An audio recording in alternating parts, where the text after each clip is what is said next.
Ano sabi ni VP Sara sa ICC? Parang ang sinasabi niya dito, nagagalit na. Tigilan na lang, tapusin na daw yung kaso ng dating Pangulo. Oh. Ay, bansa na. Ayan. Yan yung paulit-ulit nilang ginagawa, mga kababayan. Magtayo ng entablado, sumigaw ng bring him home. Oh. Hindi yung pumupokus talaga doon sa kasagutan, doon sa kanilang problema. Ngayon, ito, ICC, may sinasabi sa inyo ang aming Vice Presidente. Kasi gusto natin sabihin sa ICC. Oh, may gusto daw pong sabihin ang Vice Presidente namin sa inyo. Kasi gusto natin sabihin. Pero hindi po kami kasali dyan. Mga taga-ICC, kung meron man po kayong Pilipino na mga kaibigan, ito po, sinasabi po ni Mark Ramos at kasama po namin dito sa mga comment section.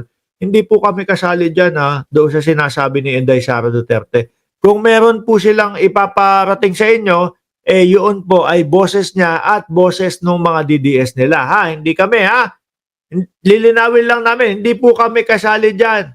No? Sa pinapasabi ng Vice Presidente. Game! Kasi gusto natin sabihin sa ICC. Bitawan nyo na yan. Yes! Huwag nyo kami pakialaman. Bitawan na. Hindi, kasi nung panahon naman Madam Vice Presidente, yung panahon naman mga kababayan, na dinidinig doon sa ICC is panahon nakasali pa tayo sa ICC. Ano po? Nakita nyo yung respeto ng ICC sa Pilipinas? O dahil kayo ay kumalas na 2019 sa ICC, hindi na namin isasama yun, ay i-discuss doon sa kaso ng dating Pangulong Duterte. Di ho ba? May respeto mga kababayan. Hindi na namin isasama yan. Kasi wala na kayo, kalas na kayo sa ICC noon. Ganun ang ginawa ng ICC. Pero yung sinasabi na panahon na kabilang pa tayo sa ICC, yun yung dinidinig nila dyan. Kaya hindi natin sila pwedeng sabihin, wag na pakialaman. Kaya lang, ang gusto nyo naman nyo, ibalik na sa Pilipinas ang dating Pangulong Duterte. Kaso hindi na tayo kasama dyan. Hindi na tayo kasali sa ICC. No, paano nila papayagan yung interim release ni Duterte? Ang request sa Pilipinas na lang. Paano pa? Bakit sa Pilipinas hindi na makasali ang Pilipinas sa ICC? Aray ko po. Mismong sarili niya ang naglaglag sa kanya. Hindi mapabalik ng Pilipinas kasi nga hindi kasali sa ICC ang Pilipinas ngayon. Dahil bansa natin ito. Uy, nasa ano yata sila? Nasa Daegu ata kayo, madam. Sa Netherlands ba siya nagsasalita dito? Mukhang Netherlands dyan Tingnan nga natin yung building ng ICC building. ICC building Netherlands. Netherlands. Mukhang ICC to Ayun square. Di ba? Ayun, square sa likod. Hindi po natin bansayan. No? Nandiyan po kayo. Sabi siguro ng mga taga-ICC, naknan tinapa. Nung nagsisigaw sila dito sa labas ng parke, naging kanila na yung parke. Naging Duterte Park na, pinalitan na ng pangalan. Nagtipon-tipon sila doon sa isang street, naging Duterte Street na. Ngayon, bansa na nila yung kinuha. Bansa na nila yung gusto. Ulit. Natin ito. Kung ano yung gusto namin nangyari, kami lang mga dahil bansa natin ito. Kung ano yung gusto. Si ate, nabi ninyo, wala kayong pakialam sa amin. Kung ano ang gusto sa bansa, hindi ganun yun. Kabilang tayo dati sa ICC, mga bossing. No?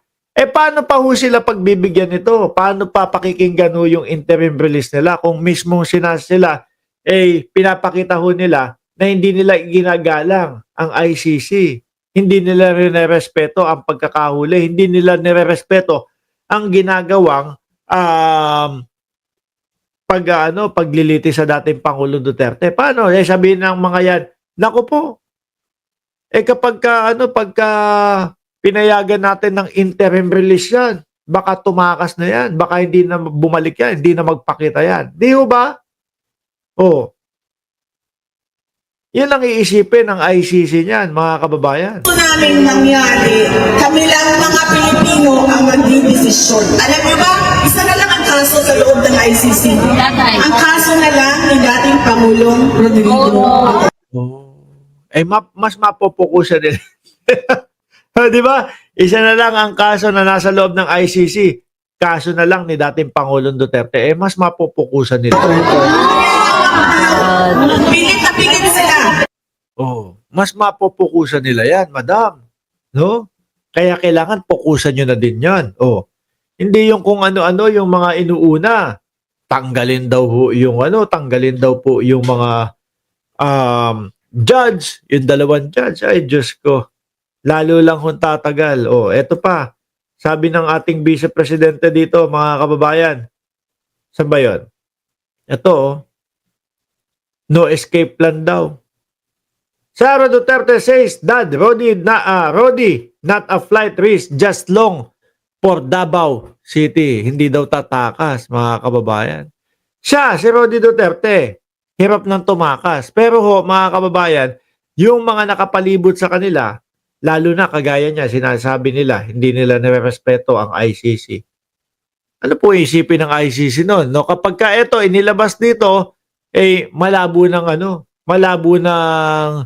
respetuhin pa nila lalo tayo. Sasabihin niyang mga yan is, hindi namin ginagalang ang pagkakahuli ninyo sa aming ama o sa aming dating Pangulo.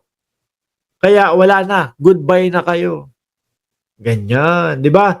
Tapos nabuko pa ng ICC na itong mga Duterte pabago-bago ho ng isip, pabago-bago ng desisyon. Di ba? Sabi ni JJ Bar, fake news yan. 6 pa ang kasama ni Digong sa ICC. 6 pa pala, Madam BP. Ba't sinabing isa lang? Para kunyari, mahina na ang ICC.